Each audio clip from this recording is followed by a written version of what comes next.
Kung titignan mo yung pupuntahan, di ba parang malayo? Pero pag lilingunin mo yung pinanggagalingan, malayo ka na.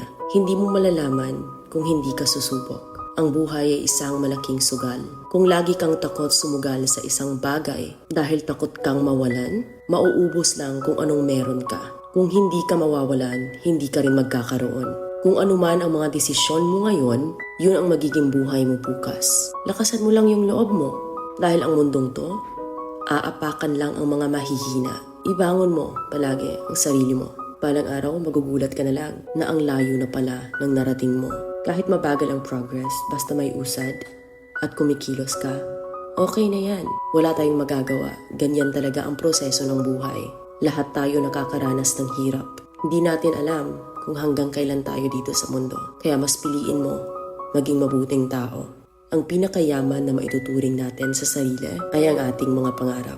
Kapag handa kang abutin yung mga pangarap mo, hinding-hindi ka maghihirap.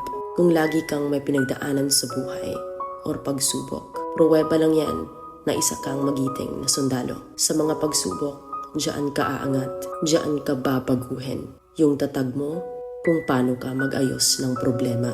Hindi ka magtatagal sa mundo. Lubos-lubusin mo na. Gawin mo yung mga bagay na handang iangat ang sarili mo. Huwag mong isipin yung mga sinasabi ng iba at huwag na huwag kang panghihinaan ng loob dahil lahat ng tao ay may iba't ibang desisyon at iba't ibang sitwasyon. Huwag ka lang mawalan ng pag-asa. Hindi mo naman kailangan madaliin lahat. May proseso ang bawat ganap mo sa buhay.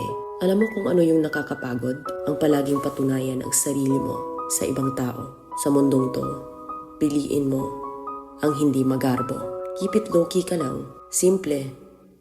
Na kahit na alam mong meron ka, hindi ka babaguhin ng pera. Kasi lahat ng yan ay isang pansamantala lang. Pagpatuloy mo lang.